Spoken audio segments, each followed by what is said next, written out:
आज दिनांक 28/8/2025 रोजी रामतीर्थ व आजूबाजूच्या परिसरामध्ये चांगल्या प्रमाणात पाऊस झाल्या असल्यामुळे आज धोंड नदीला हा भयानक असा महापूर आलेला आहे।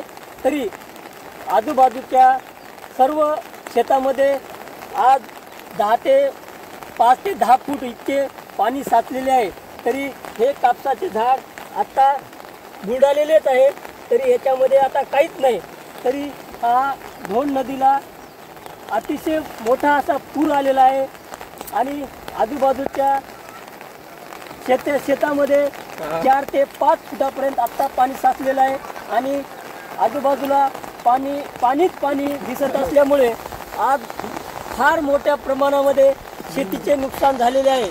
तरी प्रशासन दखल घ्यावी अशी संपूर्ण शेतकऱ्याच्या वतीने विनंती राहील व येऊन पंचनामे करावे अशी नम्र विनंती ग्रामसेवक तलाठी यांनी सोशल मीडियाच्या माध्यमातून का होईना आमची व्यथा, शेतकऱ्याची व्यथा आम्ही त्यांच्यापर्यंत पोहोचवण्याचं काम करत आहोत। तरी त्यांनी या आजूबाजूच्या नदीकाठच्या सर्व शेताचे पंचनामे करून व्यवस्थित ती नुकसान भरपाई द्यावी अशी प्रशासनाकडे नम्र विनंती राहील। हे बघा, अतिशय भरपूर असा पाऊस झालेला आहे आणि भरपूर असा पूर आलेला आहे।